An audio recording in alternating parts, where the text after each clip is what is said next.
Hello friends, good morning, happy Sunday.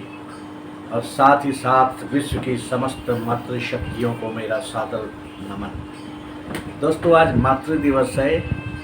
वैसे तो किसी भी बच्चे के लिए बिना माँ के किसी दिवस की कल्पना ही नहीं की जा सकती, परंतु विशेष सम्मानित करने हेतु एक दिवस बनाया गया, मातृ दिवस।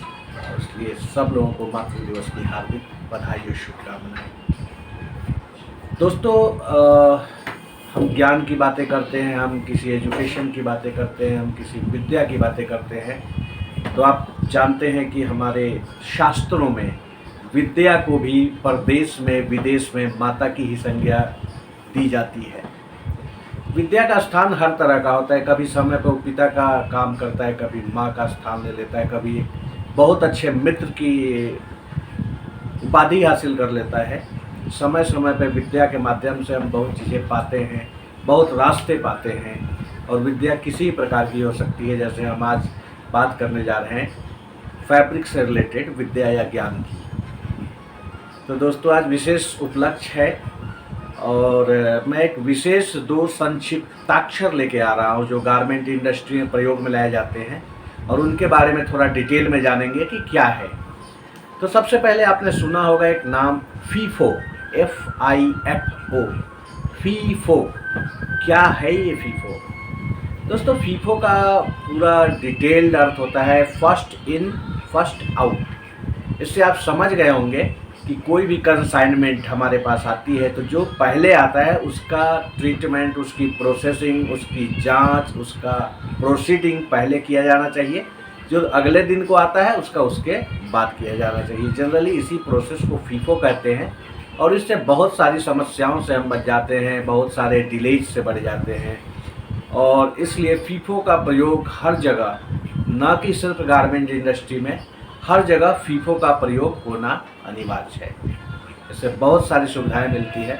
जैसे आप कोई इंडस्ट्री में हो, कुछ आ रहा है, आपके पास कुछ इंस्पेक्शन करना है, तो जो पहले आएगा पहले इंस्पेक्ट करेंगे, उसकी बिलिंग पहले क्लियर आएगी, तो सप्लायर से कभी शोर नहीं मचेगा कि मेरा बिल तो बहुत पुराना है, नहीं हो पाया।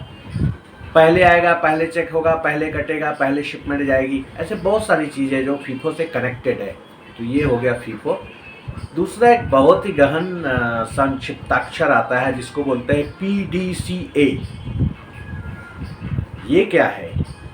P से plan, P stands for plan, D stand for do, C stands for check and A stand for act. इसका मतलब है कोई भी चीज़ हमें मिलता है तो हम सीधा उसको करना शुरू ना कर दें, उससे समय बर्बाद होगा। सबसे पहले किसी भी काम की एक सही प्लानिंग होनी चाहिए।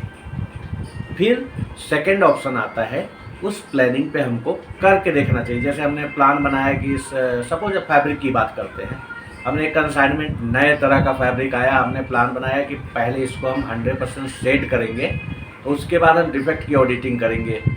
डिफेक्ट की ऑडिटिंग की, 10% किया, उसमें पाया कि एक स्ट्रेन आ रहा है हैंडलिंग टाइप का, तो उसको हम और कुछ डिफेक्ट्स आ रहे हैं जिसको हम मार्क करेंगे और एलिमिनेट करेंगे लेयरिंग में जाके। तो हमने उसको मार्क किया। फिर ये डू हो गया, सेकंड ऑप्शन हो गया। प्लान हमने किया, डू, अब वो काम कर दिया, मार्किंग कर दी डिफेक्ट की, अब उसको चेक करना है। इस चेक कैसे होगा? तो हमें कटिंग सेक्शंस के सीनियर से संबंध स्थापित करना होगा, जाना पड़ेगा उनके पास, सामंजस्य बनाना पड़ेगा, उनसे पूछना पड़ेगा कि आपके पास जो हमने दिया था, हमने एक एक्सपेरिमेंट किया था, उस पर आपने एक्ट किया तो क्या रिजल्ट निकला, क्या वो बेनिफिशियल है, क्या चीज़ें सही हो जाएंगी, क्या चीज़ें सही नहीं होंगी। तो उनका जो फीडबैक आएगा कि हाँ, ये वाले स्टेन्स जो आपने मार्क किए ये तो सही था, लेकिन ये वाला है जो ये पानी में जाके वैसे भी निकल रहा है, जिसको मार्किंग की ज़रूरत नहीं है। या हो सकता है कोई ये मार्किंग किसी और चीज़ को भी डिस्टर्ब कर रहा है, तो इस वाले पॉइंट पे आप स्टिकर लगा दो, जहाँ हमें लगेगा कि ये चल सकता है हम चला लेंगे, जहाँ लगेगा नहीं चल सकता वहाँ हम स्टिकर हटा के, ऐसे इस तरह से। तो ये हो गया चेक, तीसरा सेक्शन। अब जब हमारा काम और कटिंग का फीडबैक दोनों मैच हो गया, यानी हमारा प्रोसीजर फॉलो करने लायक है, तो हम एक्ट करेंगे उस पर, हम आगे बढ़ चलेंगे। ये हो गया PDCA टेक्निक।